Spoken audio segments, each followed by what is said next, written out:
శ్రీ గురుభ్యో నమః. శ్రీమాత్రే నమః. మా భక్తి టీవీని ప్రోత్సహిస్తున్నటువంటి మా ప్రేక్షకులందరికీ ధన్యవాదాలు తెలియజేస్తూ 18 జనవరి నుంచి 24 జనవరి వరకు గల కాలానికి రాశి ఫలితాలు ఏ విధంగా ఉన్నాయి తెలియచెప్పుకుందాము.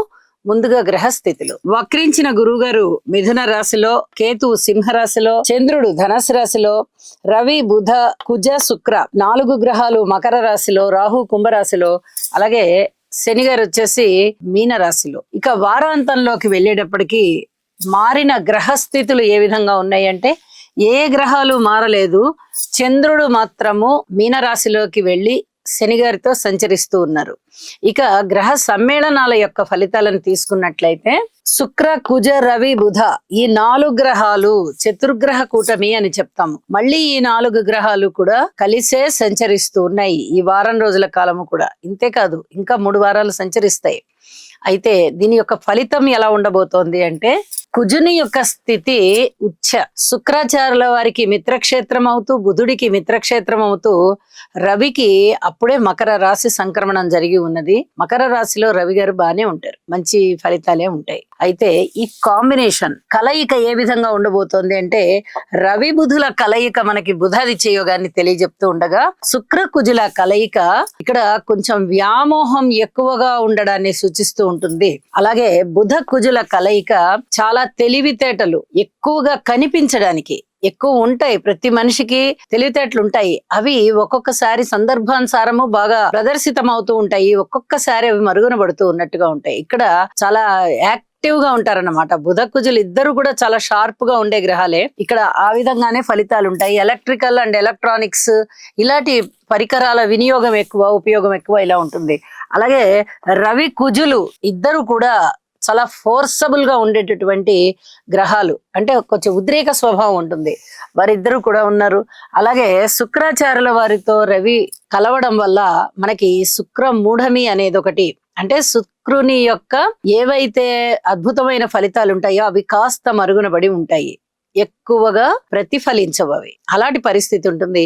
ఇక బుధ శుక్రుల యొక్క కలయిక వల్ల సున్నితమైనటువంటి ప్రవర్తన ఉంటుంది. మొత్తం మీద 4 గ్రహాల యొక్క కలయిక ఏ ఏ రాసుల వారికి బాగుంది, ఏ ఏ రాసుల వారికి ఇబ్బందిగా ఉంది అనేది ఆ రాసుల్లోకి వెళ్ళినప్పుడు చెప్పుకుందాము. అలాగే దృష్టుల యొక్క కలయికని చూసినట్టయితే గురు చంద్రుల యొక్క పరస్పర దృష్టులు చాలా స్పష్టంగా ఉన్నాయి ఇక్కడ. కాకపోతే గురువు గారికి వక్రం ఉంది కాబట్టి గజకేసరి యోగం అనేది ఇక్కడ అంత పూర్తిగా పరిఢవిల్లట్లేదు. లేకపోయినట్లయితే గురువు గారు మామూలు నడకలో ఉన్నట్లయితే ఈ అద్భుతమైనటువంటి గ్రహస్థితులకి చాలా మంచి ఫలితాలు ఉంటూ ఉంటాయి. అలాగే గురువు గారి యొక్క 9వ దృష్టి రాహు గారి మీద ఉంది. ఇది కొంచెం నాస్తిక భావాలని తగ్గించే విధంగా ఉంటుంది. అప్పటి వరకు నాస్తిక భావాలు ఉన్న వారికి కొంచెం ఆస్తిక భావాలు వచ్చేటటువంటి పరిస్థితి ఉంటుంది. అంటే పరస్పర విరుద్ధం అన్నమాట. ఉన్న వారికి తగ్గిపోతాయి, లేని వారికి కొంచెం వస్తాయి. అలాంటి పరిస్థితి. రాహు ఏంటంటే అంత అనుమానంతో ఉండేటటువంటి వ్యక్తి కాబట్టి అప్పటి వరకు ఏ భావం అయితే ఉందో దాన్ని వ్యతిరేకం చేసేటటువంటి పరిస్థితి ఉంటూ ఉంటుంది.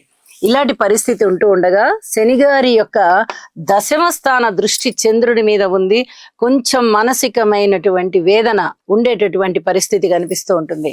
వారాంతంలోకి వెళ్ళేటప్పటికి చంద్రుని యొక్క స్థితి శని గారితో కలిసి ఉండడం వల్ల కూడా ఇలాంటి ఫలితమే ఉంటూ ఉంటుంది. కొంచెం వేదనకి గురి అయ్యేటటువంటి అవకాశాలు ఉంటాయి.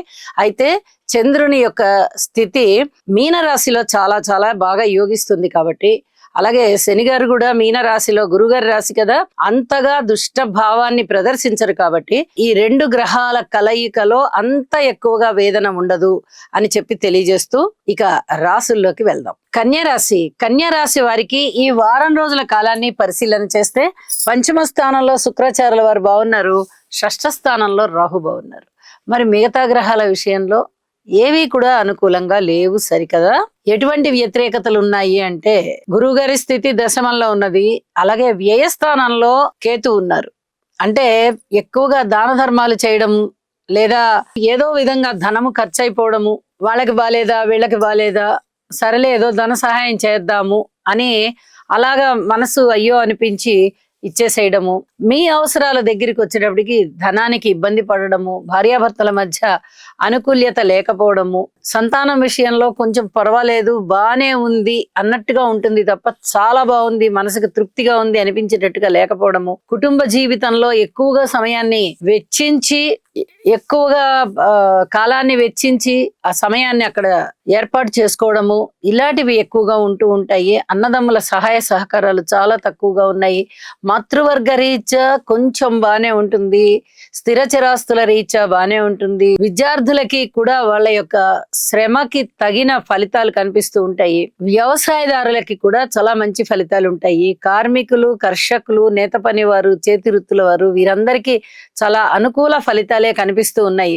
జాగ్రత్తగా ఇంకా ఏ విషయాల్లో జాగ్రత్తగా ఉండాలి అని చెప్పి ఆలోచన చేస్తే, బంధువులతో జాగ్రత్తగా ఉండాలి, స్నేహితులతో జాగ్రత్తగా ఉండాలి. వీళ్ళు చాలా బాగున్నట్టే ఉంటారు, కానీ మీ మీద నిందలు వేయడానికి రెడీగా ఉంటారు. ఇది చాలా జాగ్రత్తగా చూసుకోండి.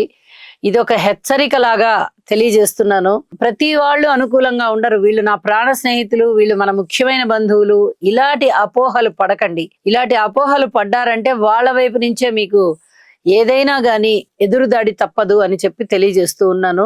ఇక వారాంతంలోకి వెళ్ళేటప్పటికి ఇంకా ఏమైనా కొంచెం మంచి ఫలితాలు ఏమైనా వచ్చాయా అంటే, సప్తమ స్థానంలోకి చంద్రుడు వచ్చి మంచి ఫలితాలను ఇస్తున్నారు. అయితే ఉద్యోగ జీవితంలో పూర్తి ఓర్పు కలిగి ఉండండి.